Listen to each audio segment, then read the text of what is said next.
Raidījumu piedāvā American Express Gold, Stolar, atbalsta San Pellegrino un Dansuker.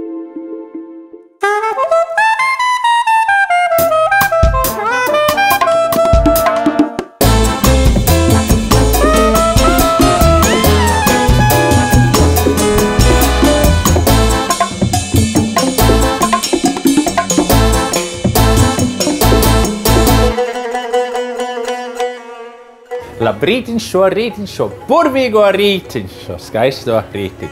Mēs atkal šodien lidosim uz Stambuli. Lidojiet man līdzi!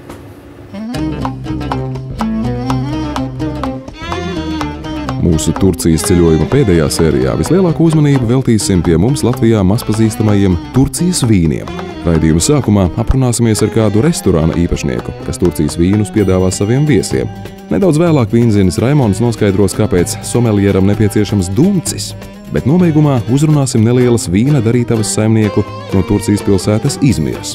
Bez šaubām būs arī receptes. Kopā ar turku šefpavāru gatavosim eļļā vārītes spinātu saknes, bet Mārtiņa virtuvē taps viena no visslavenākajām turku receptēm – humus.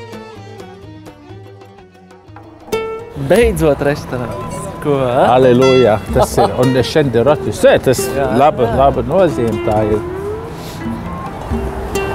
Mēs esam nokļuvuši ļoti labā restorānā. Ļoti labi apbalvots ir. Un Raimons tiks klāt pie viņiem mistiskiem vīniem. Beidzot. Ko domāt, Turcijā neeksistē, bet viņi ir. Bet es arī gatavošu vienu recepti, ko esmu dzirdējis, ko mēs metam ārā, viņam te ir delikates. Un mēs gaidām? Ejam iekšā. Ejam. Un te, es zinu, mēs negribēsim iet prom. Turcija ir viena no senākajām vīna darīšanas valstīm pasaulē. Tomēr tās attiecības ar šo nozari ir bijušas visnotaļ sarežģītas. Osmaņu impērijas 500 gadu valdīšanas laikā alkohols bija aizliegts. Daudzas Turcijas vīnogu šķirnes izdzīvoja tikai tāpēc, ka tika lietotas kā galda vīnogas. Turcijas vīna industrijas atzimšanu simboliski aizsāka leģendārais un inovatīvais Turcijas prezidents Mustafa Kemals Ataturks 1925. gadā atklājot pirmo komerciālo vīna darītavu valstī. Par Turcijas vīna kultūras otro renesansi var nosaukt 90. gadu sākumu, kad vietējie ražotāji sāka vairāk rūpēties par savu vīna kvalitāti un konkurēt ar pasaulē pazīstamākajiem vīna stiliem. Interesanti, ka Turcija ir viena no lielākajām vīnogu audzētājiem pasaulē. Lielākā daļa šo vīnogu ir paredzēta pārtikai vai arī rozīņu pagatavošanai, bet tikai 2–3% no vīnogu ražas ir paredzētas vīna industrijas vajadzībām. Grapes collected goes into the wine industry. Wine industry hasn't developed as it Kāpēc Turcijas vīna industrija nav vēl attīstījusies tik ļoti, kā tai vajadzētu, un tās vīni nav zināmi? Mans skaidrojums ir ļoti vienkāršs. Sākot ar 20. gadsimta 20. gadiem, kad tika izveidotas vairums Turcijas vīna darītavu, līdz pat 1993. gadam, lai aizsargātu vietējo ražotāju, valstī pastāvēja vīna importa aizliegums. Konkurences trūkums dramatiski samazināja vīna kvalitāti. Ražotāji nešķirojot iepirka vīnogas no zemniekiem, kaut ko pildīja pudelēs un piedāvāja pircējiem. Pēc importa aizlieguma atcelšanas situācija sāka mainīties. Valstī ieplūstot daudz labam vīnam, kas bija konkurētspējīgs arī cenas ziņā, vietējie ražotāji sāka pievērst uzmanību sava vīna kvalitātei. Vairāki ražotāji iegādājās savus vīna dārzus, kā arī slēdza līgumus ar zemniekiem par vīna ražošanai nepieciešamo vīnogu šķīruņu audzēšanu. Es uzskatu, ka par kvalitatīvu Turcijas vīnu mēs varam runāt sākot ar 90. gadiem. Pēdējo 23 gadu laikā Turcijā ražotā vīna kvalitāte neapšaubāmi ir augusi. Paralēli lielajiem vīna ražotājiem arvien vairāk parādās traki vīna entuziasti, kas veido paši savas vīna darītavas. Šodien interesants labas kvalitātes vīns sastopams daudzos Turcijas reģionos, un šādas butīk vīna darītavas uzrodas arvien vairāk. Es ticu, ka mēs esam uz pareizā ceļa, un situācija vīna industrijā uzlabosies arvien vairāk. Tu minēji, ka vēl viens faktors, kas Turcijas vīnus padara atšķirīgus un unikālus, ir vietējās vīnogu šķirnes. Tu esi sagatavojis vairākus vietējā vīna paraugus, un es esmu ielējis šo baltvīnu. Varbūt tu varētu īsi iepazīstināt ar šo vīnu. Turcijas Anatolijas daļā tiek kultivēts liels daudzums vietējo vīnogu šķirņu, turklāt daudzas no tām sastopamas tikai Anatolijā. Šis vīns, starp citu, ir muskata paveids. Vīnogas tiek audzētas Izmiras reģionā, bet pudelēs to pilda Bolšadas sala. Ir viena ļoti īpaša un interesanta vīnogu šķirne – Narinje, kas tiek audzēta pie Tokatas pilsētas, Turcijas ziemeļos. Šī vīna garšā jūtamas Rīslingam raksturīgās nianses. Tajā pašā laikā tas ir sauss, mineralizēts vīns. Runājot par sarkanvīniem, gribētu izcelt Kalıcı Kırse. Tā ir ļoti sena vīnogu šķirne, kas aug centrālajā Anatolijā, Turcijas galvaspilsētas Ankaras reģionā. Šī vīnogu šķirne gandrīz izzuda. 90. gadu sākumā tā atkal atdzīva un šobrīd izpelnās lielu popularitāti. Šim vīnam ir salīdzinoši ļoti viegla struktūra, ļoti līdzīga Pinot Noir. Tomēr tam ir citāds raksturs.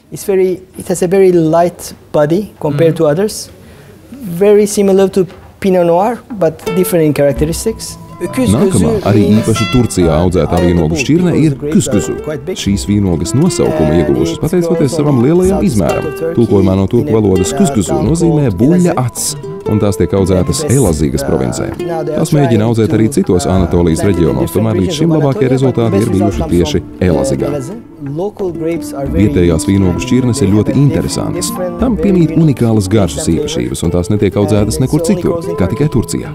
Iespējams, ka pirmais solis, kas jāspēr, lai veicinātu šo vīnu atpazīstamību, ir vieglāku nosaukumu izvēle. Pieļauju, ka kuskuzu, tāpat kā Kalıcı Kırse, ārzemniekiem ir grūti izrunāt. Tomēr, ja vīns būs kvalitatīvs, ar laiku cilvēki pieradīs pie šiem nosaukumiem. Es vēlētos tev pateikties par interesanto stāstu un mūsu iepazīstināšanu ar Turcijas vīniem. Paldies, ka uzņēmi mūs. Paldies! Cheers! Thank you! Kamēr Raimonds un Niso ir iegrimuši sarunā par vīniem, Mārtiņš ir devies iepazīties ar šefpavāru Ali. Šodien apvienojot abu pavāru spēkus, restorāna virtuvē taps ēdiens, kas Latvijā diez vai ir sastopams. Svaigas spinātu saknes, gatavotas olīveļā. Man tas ļoti interesē, jo mēs taču spinātu saknes metam visus ārā. Šeit viņi gatavo vienu īpatnē labu ēdienu. Un es zinu, jo es esmu jau iepriekš viņu nobaudījis. Un es redzu, ka jums te sīpoli ir, tomāti, ļoti labi tomāti, ļoti smagi tomāti, ne tie vieglie tomāti, kas nāk no siltumnīcām, bet īsti smagi tomāti. Voilà. Es stāvu un gaidu. Tomāties. Tad sīpols, tomāts katliņā. Un tad tās tie kāti un saknes. Un viņš saliek te apkārt, it kā mēs grīzam torti. Tāda glīti salikt visapkārt. Voilà. Un redzi, cik fascinējoši. Atkal mēs tad ar tomātiem un sīpoliem pa virsu. Visus liekam. Yes, tas nozīmē, jā, tik daudz es saprotu. Un tad sāli un cukurs te ir.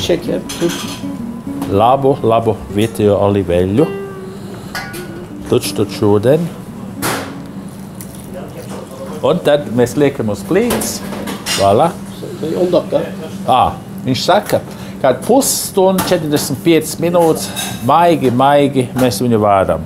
Pēc tam 45 minūtēm viņa apsēs un viņa atstāja 24 stundas. Neko nedara, lai viss tur ievelkās iekšā. Šī ir tāda recepte, kas ir jāgatavo dienu iepriekš. Voilà! 24 stundas ir pagājušas, un ir katliņš, un te ir uzlikts pergaments un šķīvis, lai bišķi presē. Tagad es gribu uzsvert, ka viņš ir maigi vārījies, viņš nav strauji burbuļojies, bet maigi vārījies ir. Kā mēs viņu restorānā pasniedzam, kā es viņu agrāk baudīju, tāpēc es zinu, pa ko es runāju, ir šīs te saknes, no šīs saknes mēs dabūnam patīkam maigu spinātu ēdienu. Un tad te ir atsevišķi uztaisīta tomātu konkasē. To viņi uzliek tā pa virsu vēl. Un kas viņam ļoti patīk, es ievēroju šajā restorānā, viņam patīk visur svaigi zaļums likt klāt. kas man pārsteidz, ne tikai Latvijā mums ir autoritāte uz dilli, bet šeit Turcijā arī. Tātad atkal atkārto no šīda saknes, ko mēs visām dodam, mēs viņu baudam ļoti, ļoti smalkā restorānā. Pavērt, lūdzu, un redz, kur nazis izies te viegli cauri, un tā kā sviests, viņš ir tā kā sviests griežās cauri. Voilà.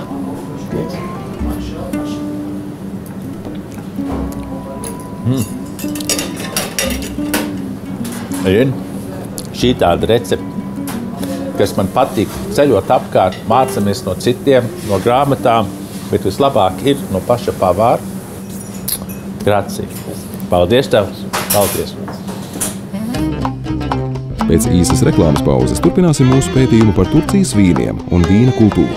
Parunāsimies ar visai iespaidīga vīna pagraba saimnieku, restorāna Sunset vīnzini Mustafa.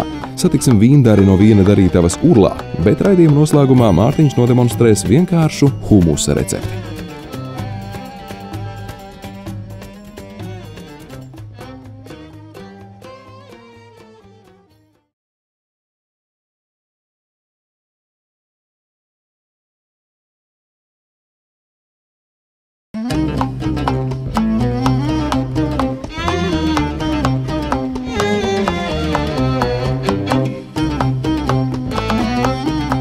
Norietot saulei, miljonu pilsētas Stambulas iedzīvotāji dodas vakariņot uz neskaitāmajiem restorāniem. Arī mēs nebūsim izņēmums un apmeklēsim restorānu Sunset. Šoreiz gan nerunāsim par restorāna virtuvi un ēdienkarti, bet uzreiz dosimies uz vīna pagrabu, kur turpināsim mūsu sarunu par vīnu. Esam kārtējā jaukā restorānā Istambulā kopā ar Mārtiņu, kurš vēl vakariņo, un esmu izstudējis restorānu vīnkartu un esmu ļoti patīkami pārsteigts. Kāpēc? Tāpēc, ka pa dienu mēs baudījām pamatā turku vīnus un vietējos vīnus, bet šeit, stāvot šī restorānā vīna pagrabā, es tiešām pārsteigts, cik daudz dārga un internacionāla vīna šeit var atrast. Tas nozīmē to, ja jūs esat Turcijā, jūs varat izbaudīt ne tikai vietējos vīnus, bet esat droši. Jūs atradīsiet tādas vīnas kā Chateau Petrus, Chateau La Maison Aubryon, jūs atradīsiet izcils dārgas vīnas no Kalifornijas, jūs atradīsiet no Itālijas. Vienādi sakot, no visas pasaules. Un es nevarēju sasveicināties un jūs neiepazīstināt ar šī restorāna somelieru, manu draugu Mustafa. Nice to see you. Sveiks, Mustafa! Priecājos tevi satikt! You hosted in your private office, I might say so. So, tell me, Tu esi mums izrādījis cieņu uzņemot savā birojā, tā to varētu dēvēt. Pastāsti man un cilvēkiem Latvijā, cik viesu aptuveni restorāns apkalpo vakara gaitā. Vasarā tie varētu būt kaut kādi 300-400 viesu. Un jūsu apmeklētāju pārsvarā ir iebraucēji vai tomēr vietējie stambulieši? Vidēji 40% ir vietējie pilsētnieki, savukārt pārējie 60% ir no visas pasaules. Ņemot vērā to, ka Turcija ir musulmaņu zeme, droši vien daudziem interesēs jautājums par alkohola ierobežojumiem šajā valstī. Vai cilvēki bauda vīnu, un ja jā, kādam vīnam tiek dota priekšroka? Sākšu ar to, ka Turcijā ir tā saucamais liberālais islāms, tāpēc cilvēki izbauda gan vīnu, gan stiprāko raki, kā arī citus dzērienus. Vīna izvēle parasti ir sezonāla, piemēram, vasarā priekšroka tiek dota baltvīnam un rozā vīnam. Pašlaik populārs kļūst blush. Blush ir viegli salds rozā vīns, tieši tā. Savukārt ziemas periodā dominē sarkanvīna. Līdzīgi kā Latvijā, kad laiks ir vēsāks, cilvēki izvēlas sarkanvīnu, bet siltajos mēnešos bauda baltvīnu. Interesanti, ka turki pamatā dod priekšroku stipriem, pilnmiesīgiem vīniem. Jaunie vieglie vīni nav tik iecienīgi. Šeit var vilkt paralēles ar mūsu kafiju, kas ir stipra un garšā spēcīga. Apskatot tavu vīna pagrabu, esmu patiesi patīkami pārsteigts. Vai tu varētu man pastāstīt, kurš no šeit redzamajiem ir pats dārgākais vīns? Pats dārgākais laikam būs 1945. gada Mouton vīns. Patiešām apbrīnojami. 1945. gads, tas ir slavenais uzvaras gads, kad Mouton Rothschild sāka saviem vīniem izveidot speciālas etiķetes. Man tev ir vēl viens jautājums. Mēs atrodamies vīna pagrabā. Šeit, protams, ir vīns, vīna glāzes, dažādi instrumenti, bet ko šeit dara šis duncis? Piedraudi, ja viesis grib iet prom nesamaksājis. Jā, ja viesis nesamaksā, mēs viņam cērtam ar zobu. Runājot nopietni, daudzi varētu būt pārsteigti, uzzinot, ka šis ir viens no vīnziņa instrumentiem. Sabrē ir paredzēts šampanieša pudeļu atvēršanai. Ja viesi vēlas atvērt pudeli šādā veidā, tad mēs dodamies uz terasi un ar šo dunci nocērtam šampanieša pudelē kakliņu. Sabrē tas nozīmē, ka tas ir tā kā asmens zobens, un tas nāk no seniem laikiem, kad bija Napoleona karš ar krieviem, un krieviem bija tāda tradīcija, kad pēc uzvaras viņi paņēma šampanieti un ar saviem zobeniem viņi atvēra vaļā, tā kā izšāva gaisā. Un tā tradīcija ir saglabājusies līdz pat mūsdienām, un ir restorāni, kā piemēram šeit Sunsets, Istambulā, kad cilvēki priekšā arī ceremoniski šīs te šampaniešu pudeles tiek izšautas gaisā. Tā ir tāda tradīcija un ļoti efektīvs šovs arī varētu teikt. Spriežot pēc šeit izliktajiem dekanteriem, viesi bieži izvēlas tieši sarkanvīnus. Šos dekanterus es parasti izmantoju vidējā līmeņa vīniem. Savukārt, ja viesis izvēlas, piemēram, Petrus vīnu, es izmantoju Riedel dekanteri. Vai es varu to apskatīt? Jā, protams. Šis ir kaut kas patiesi unikāls. Šis ir Riedel čūskas modelis, ļoti dārgs. Tas izskatās kā čūska, kā kobra. Tātad tu iepildi tajā vīnu, tas atveras un sajaucas ar skābekli. Tomēr es zinu, šeit ir viens triks un nav nemaz tik viegli vīnu dabūt iekšā glāzē. Lai dekantētu vīnu ar šo dekanteri, ir jāpārzina īpaša tehnika. Dekantera īpašā konstrukcija ļauj glāzē ieliet tikai vienu malku. Tad tas atkal jāsasver, jāiegriež un procedūru var atkārtot atkal. Man patīk apzināties, ka someljera amats sevi neietver tikai zināšanas par vīnu un citiem dzērieniem, bet arī mākslu tos pasniegt un prezentēt.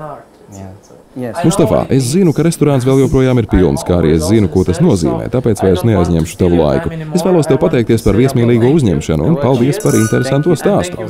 Mūsu skatītājiem Latvijā noteikti būs interesanti. Starp citu, kā turku valodā ir priekā?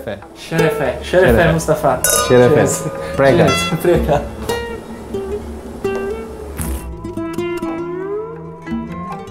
Ko tik nevar sastapt labos vīnu pagrabos? Izcils un dārgs pudeles vīna, sarunas ar lielisku somelieru un izcilu vīndari. Un es nevarēju jūs neiepazīstināt ar Mr. Žanor Tabašu, vienu no butika vīndarītavām, īpašnieks un piedalās arī pašā vīndarināšanā, un es labprāt apmainītos pieredzē ar šo te izcilo personību. Džan, mēs esam nobaudījuši burvīgas vakariņas, izcilu vīnu no tavas vīna darītavas. Lūdzu pastāsti, ar ko īpaši ir vīni, kas tiek darīti tādās mazās butīk vīna darītavās kā tā? Kā tu domā, kāda ir šo vīnu nākotne Turcijā, kā arī ārpus tās robežām? Es domāju, ka nākotne ir ļoti cerīga un gaiša. Pēdējos gados ir daudz pienācēju mazo butīku vīna darītavu vidū. Turcijas vīna iegūst godalgas, kā arī atzinību vīna pazinēju aprindās. Tāpēc es uzskatu, ka ar Turcijas vīna nākotne viss būs kārtībā. Pirms aptuveni 9000 gadiem tieši šeit Turcijā, Anatolijas reģionā, kā arī Armēnijā un Gruzijā vīns tika radīts. Diemžēl pēc kara šeit tas tika arī pazaudēts. Tomēr šobrīd uzskatu, ka vīna kultūra atzimst no jauna.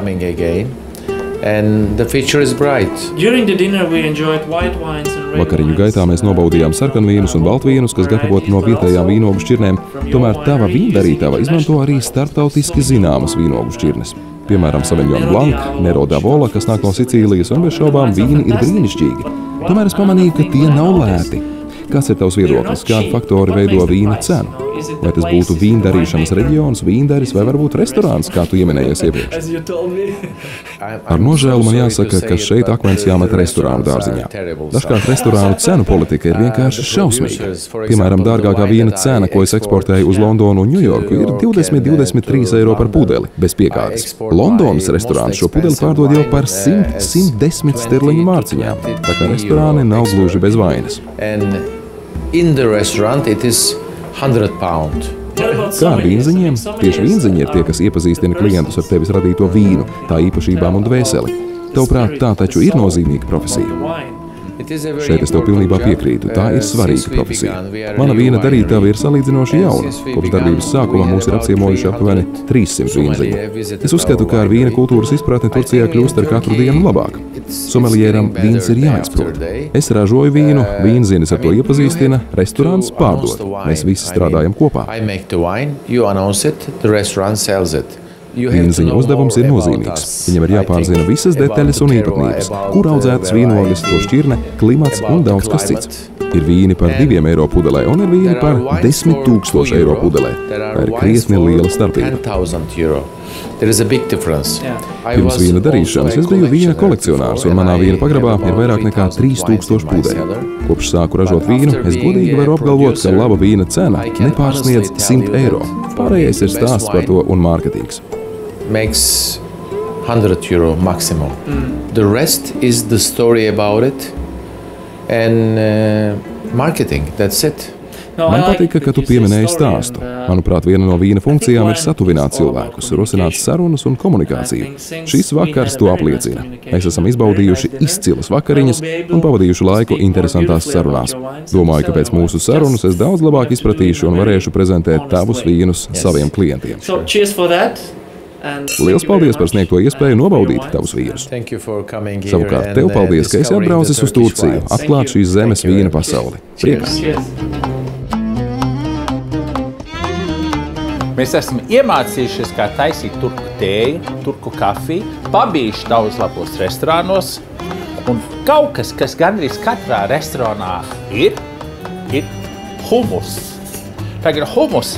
Daudz teiks, tas ir grieķi, daudz teiks, tas ir izrēlieši, tas ir palestinieši.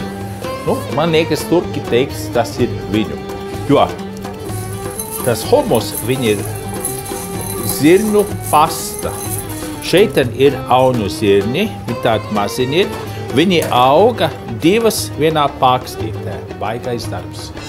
Bet es jums parādīšu latviešu versiju ar baltām pupām. Es domāju, viņi daudz neatšķirās, bet šitā ir mūsu latviešu versija, baltās pupas. Baltās pupas ir novārītas, daudz ūdenī, sāli neliek klāt, citādīgi tā čaula paliek ļoti, ļoti bieza. Tagad daudz smalkās iestādēs man stāsta, ka viņi pat mizo šitās te. Man grūti iedomāties, vai Turcijā, Stambulā, street foodā viņas mizo. Es nemizošu viņas, jo man ir labs blenders, sablenderēsim viss, kad maz nezinās, vai mizots vai nav. Tagad pirmais, kas ir vajadzīgs, ir čiploks. Un, ja ir labs aprāts, viņi nav jāsmalcina, tad mēs liksim klāt mūsu novārītās baltās pupas. Nākamo, ko mēs lējam klāt, ir tahīnī. Jūs domājat, tas rītiņš, tas fresh valoda nāk atkal ārā. Kā mēs zinām, kas ir tahīnī? Tahīnī ir sesam sēklu paste. Tagad jūs saprotat, ja? Sesam sēklās ir daudz eļļa iekšā. Tāpat kā ciederieksiem un visiem rieksiem, daudzām sēklām. Un tas sēklas viņas ir saspies, un mums sanāk tahīnī. Tad lejam klāt šo tahīnī. Svarīga daļa. Viņš nāk no vidusjūras valstīm, tur, kur citrona auga. Katreiz tad atradīs receptē citronu sulu. Voilà. Un tā citronu sula, nekautrējamies arī lejam klāt. Viņa atmodinās un uzfrišinās tās pupas, kas ir bijušas dziļā ziemas miegā. Sāli mēs nebijām likuši klāt, kad mēs vārījam. Tad mēs pieliekam klāt jūras sāli un melnos piperus. Vāku virsū un blenderējam. Vecos laikos viņam nebija blenders, mums ir tagad ļoti viegla dzīve. Viņi to visu darīja ar roku. Kad viņi sāka virpuļot, mēs liekam klāt vēl pupas.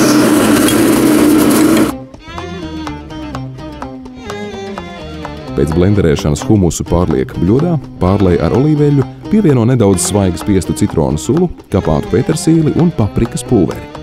Un kā viņi pasniedz 1001 veidās, bet man te ir karsta pitras maize.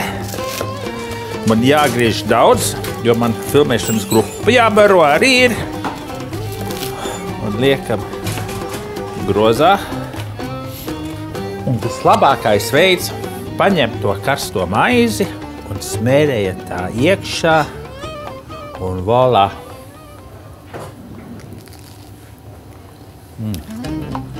Latviešu humus. Es iesaku katrs viņu taisīt mājās. Es esmu redzējis lielveikalos pārdodās kaut kas kā humus, bet tur tik daudz sastāvdaļas ir iekšā, ko es nevaru pastāstīt, un zinu, ka tā nav turku valoda. Taisiet viņu paši.